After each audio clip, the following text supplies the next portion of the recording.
Winter Rose, written by Panwadee, Ponglada K, Ittimakin, Episode 11. There's a phone call for you, Senorita. The plump, dusky-skinned maid came to tell Irie as she was busy at the computer, determined to complete her task that day. Is the caller a man or woman? Irie checked in advance. If it was Enrique, she could arrange to meet him and return the evening dress. Since the dinner cruise on the yacht, Irie had had no chance to meet him, and she had not thought to ask him for his address and phone number. She had considered asking Cody, but did not want to make an issue of it. So the red evening dress was still hanging in her wardrobe, waiting for the next chance for them to meet. Thank you. I will take the call right away. Irie followed the prom maid into the sitting room. Irie speaking. Maria? Yes, I see. Ask someone to bring it here. If I'm not home, then just leave it here. Yes, okay. Thank you very much. By the way, I want to return something to Senor Enrique. Can I send it to you? Really? Those are his instructions? I see. Well, if he won't take it back, I will keep it here. Thank you very much. Yes. Bye. A millionaire can do anything he wants without worrying. Telling his secretary not to take anything back that he has given, that it was a present. For what occasion he didn't say. Irie muttered to herself, shaking her head, before going back to continue working at the computer until she had completed her project. She felt relieved that, at last, she could have time for herself. Finish. I will call Gabrielle and invite her to go out with me, said Irie softly to herself, smiling as she went to the telephone.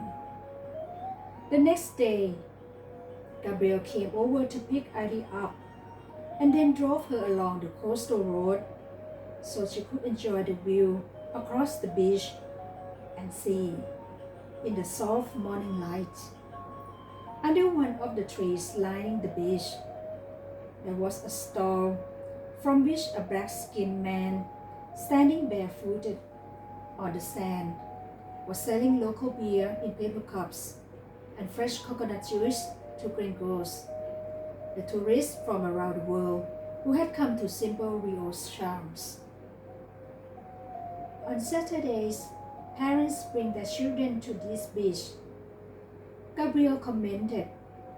Irie watched a group of children cluster around the dark-skinned vendor, waiting to buy fresh coconut juice, while not far away, a group of Carioca youth were playing beach volleyball. This is a public beach. In Rio, there are over 20 beaches like this. The most famous are Copacabana, Ipanema, and Lebron. I like Copacabana best. It is really beautiful, but there are also too many tourists sunbathing in front of their hotels. My husband and I, like to meet our friends at the country club. If you have time, you should go there too. Even though it was only 10 in the morning, an array of brightly colored, shockingly brief swimwear called kanga in the local dialect could already be seen on the beach. Irie had forgotten that it was so different here from New Jersey. The summer in Rio stretched from December to March, and the temperature rose to 105 Fahrenheit If people waited until the afternoon to sunbath, the sun would burn their skin to a frazzle. The car drove past Rio's tightly packed model building, encircled by mountains. The thronging crowds were cosmopolitan, with many curly-haired black children that looked healthy enough, begging for money from foreigners. I had never witnessed this in America, although in New York, people came to wipe car windscreens in the hopes of earning a few cents. It is sad state of affairs. Brazil has many economic problems. The average rate of inflation is 400%. Government enterprise make a loss and have to be sold to the private sector or foreign investors. Unemployment is a big problem and drug abuse is increasing. The gap between the rich and the poor is very pronounced, as I'm sure you can see clearly for yourself. A major factor is the people from the rural Northeast who flock here. The Northeast, with its alternating heat, drought, and flooding, is the poorest region of the country. So people come to big developed cities like Rio and Sao Paulo, hoping for a better life, forgetting that manual work is restricted to being servants or construction workers. This kind of work does not pay well, not enough to be able to live in the city. So they have a hard life, sleeping on the streets. The lucky few have wooden shacks on the hillside. Is anyone doing anything to solve this problem? Asked Irie, a guest. We try to help, but we can't do so much. Social welfare needs a big budget and the active support of people in employment. My husband and I have a small project, a vocational night school run by volunteer teachers. Anyone who wants to study can do so for free. The only requirement is motivation to learn. We have to teach poor people a profession, not just give them money and other handouts. When that is gone, they will stretch out their hands and ask for more. They end up being like children who never grow up. We started this project 2 years ago. Our friends have invested in the scheme to pay expenses. Enrique is our major sponsor. We have to go one step at a time. Am I stopping your enjoyment by speaking about such things? No, not at all. I'm impressed by your social conscience. Very few people think about the well-being of others. To herself, Irie thought, and Enrique does the same. I could never have guessed him to be concerned about social problems. Judging from his appearance, he looks like a typical businessman, only interested in making profit. If I had not heard about this from Gabriel, I wouldn't have believed it. Will you go back to the States when you have finished your work here? I promised Enrique that I would help his business in Sao Paulo. I'm going there tomorrow. That's good. Then you will have a chance to see more of our country. Monica and I have been to Enrique's country house, west of the city. I'm still impressed by it. It's really beautiful. How long will you stay there? That depends on the work, but I want to finish quickly so I can come back to my nephew and niece in Rio. Let me know when you get back. Of course. Here we are. We have arrived at our company. Gabriel announced as she parked the car in a big modern building. An employee rushed out to greet them, showing due respect to Gabriel's status. Senor Manuel is out of business. What can I do for you, Senora? He asked obsequiously. I'm not coming to the office today. Tell Senor Manuel to meet me at the Moenda restaurant around noon. I will let the senor know. Thanks. Gabriel took Irie down in the lift from the car park to the ground floor.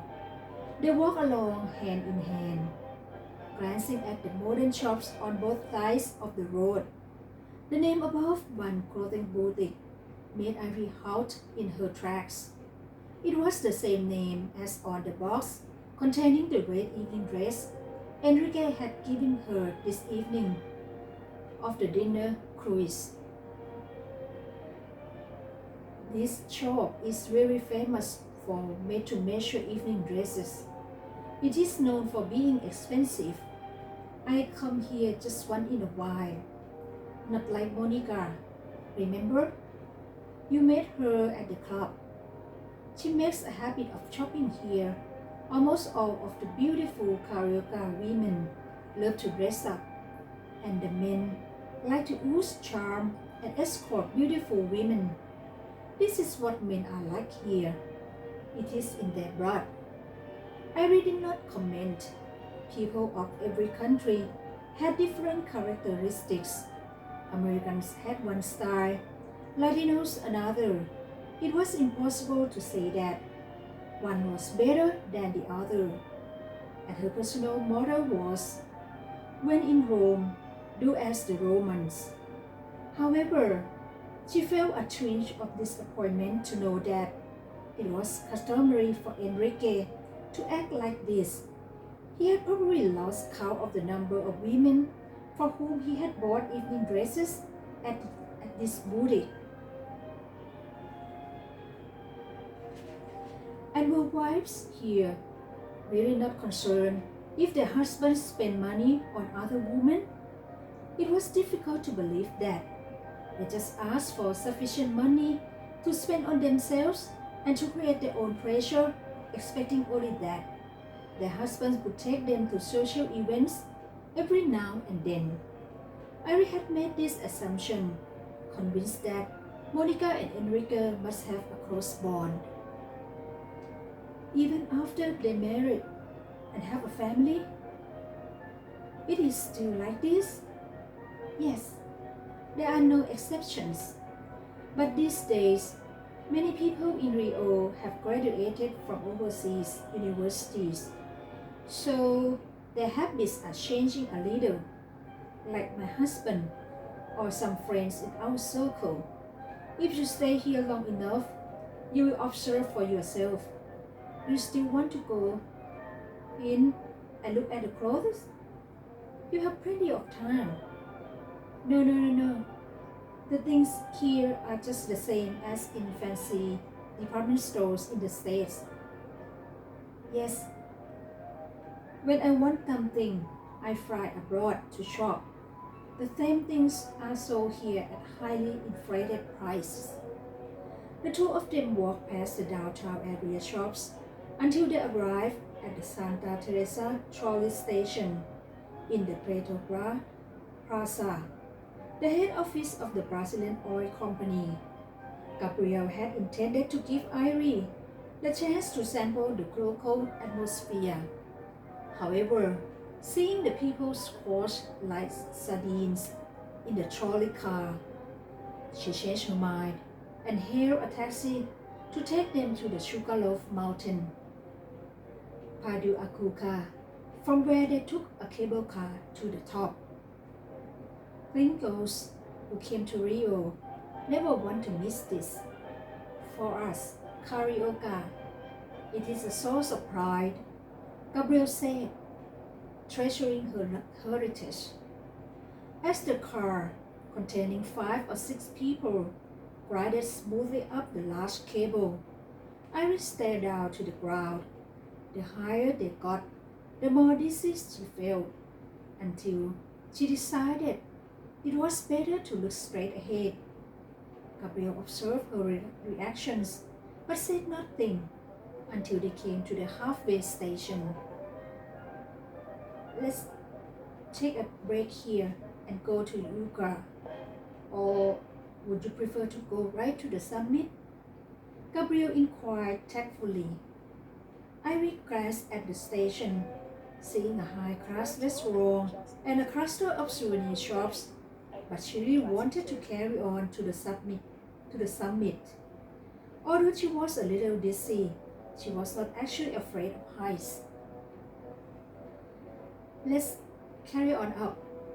They both transferred to a second cable car to go to the summit, where they had a fabulous view of the city spread below.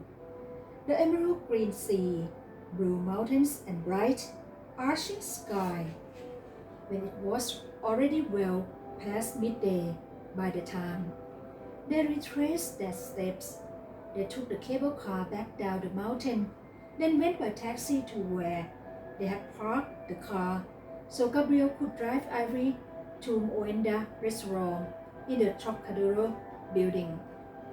It was 1 o'clock by the time they arrived, but Manuel, already in the restaurant, showed no annoyance at being kept waiting and smiled to greet them. As everyone said, it was normal for Brazilians to be late. The pace of life was slower here than the world to which I was accustomed back in America. Take a seat. You must be worn out. I will order water for us. Manuel took good care of his young wife and made sure that Ivy was sitting in the best place in the restaurant, from which she could look out at the view along Copacabana Beach.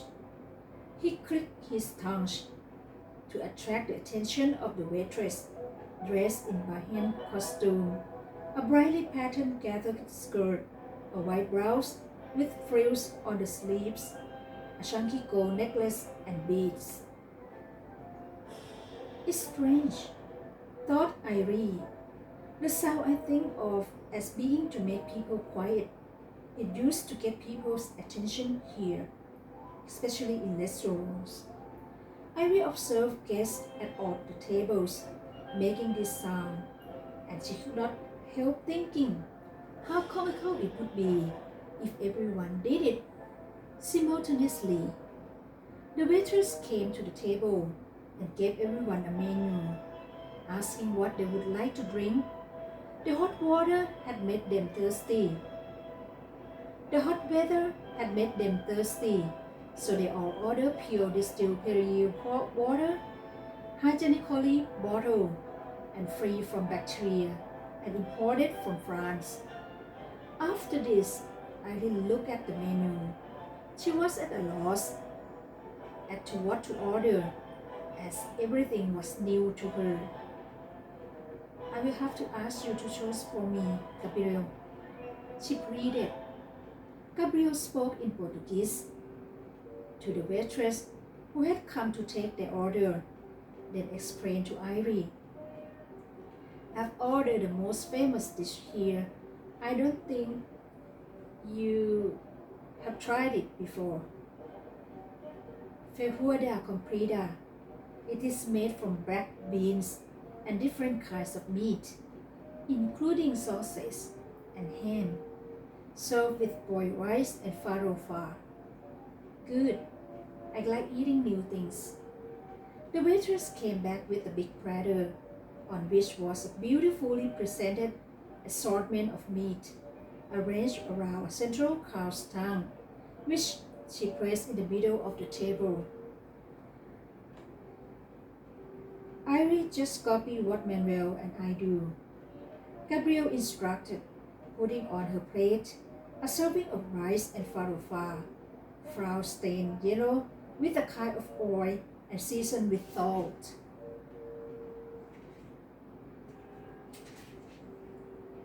Brazilians have a special relationship with farofa, just like Asians and rice, and Americans and bread.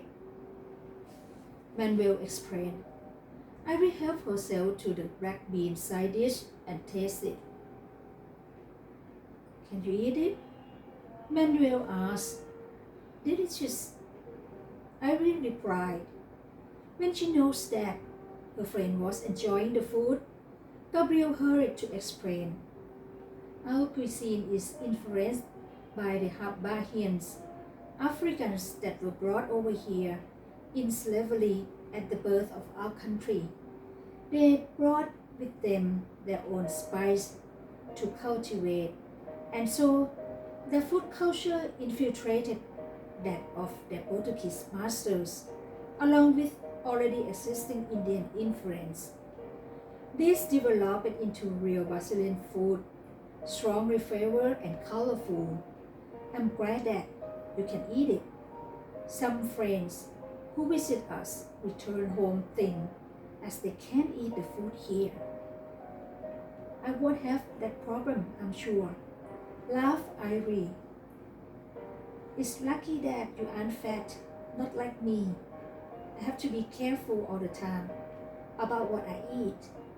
Oh, Gabriel suddenly exclaimed.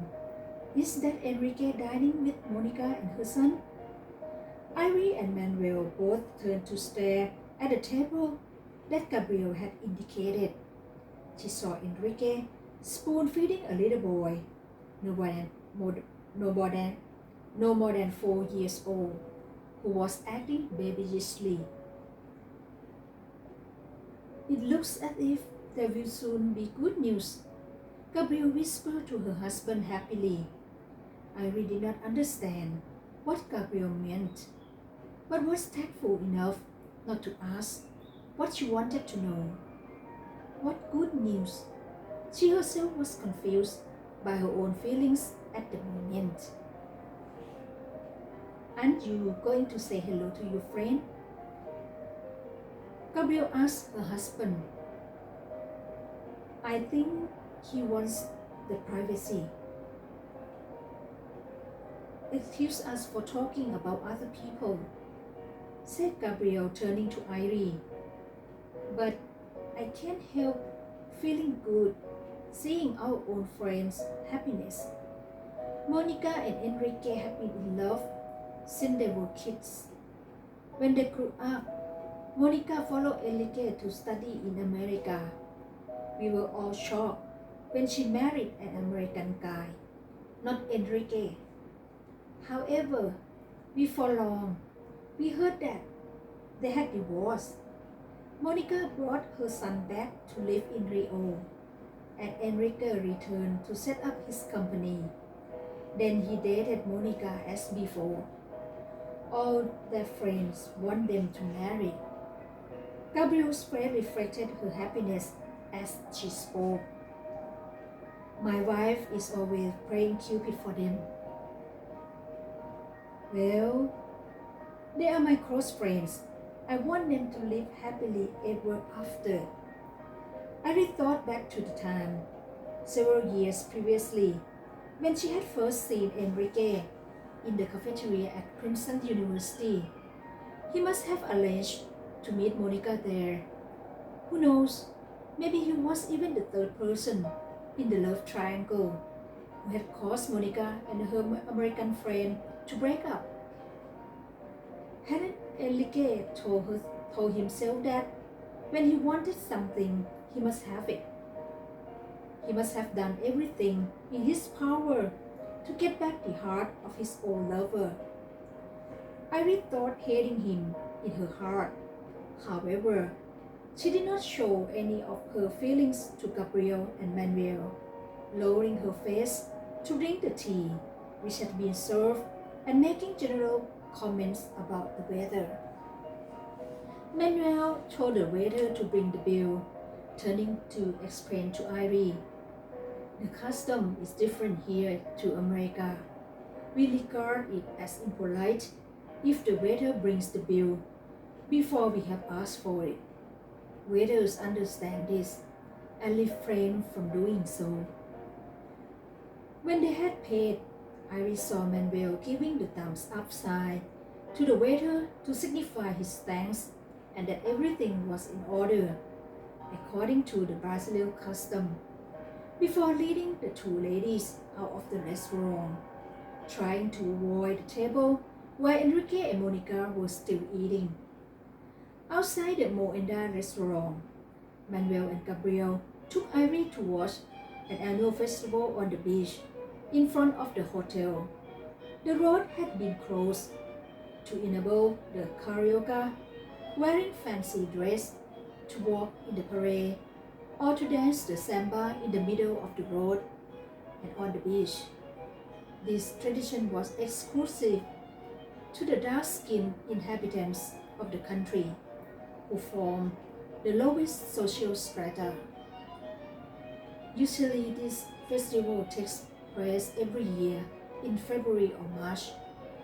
The actual event is held over 2 weeks, but preparations start 2 months in advance, when the dancers have to go to dancing classes to practice the samba in readiness for the annual samba contest. Manuel explained, if you had arrived in Rio a little earlier, in the nighttime, you could have heard the sound of drums, followed by the sound of singing, accompanied by the drums coming from the valleys where the favela or blacks and mulattoes live, said Manuel, taking over from his wife. During the festival, kids walk barefoot in the parade along the road, causing traffic jams, but police can't do anything because people acknowledge this as an annual event that everyone, children and adults alike, look forward to excitedly. Some people dance the samba on the beach, beating old paintings to provide the rhythm. In front of the hotels, there are samba demonstrations for the tourists. Some people give the dancers money.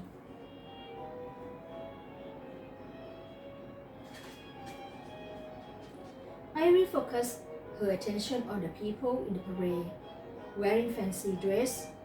Some were dressed as tall bozo, others were crowns, their face whitened with powder. The girls' dresses were in an array of bright, contrasting colors, and their faces were so made up that even their own mothers could not have recognized them.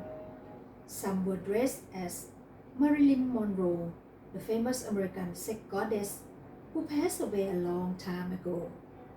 Ivy had never had a chance to see this unique kind of festival before, and she watched with eager eyes, intent and absorbing everything that was happening around her.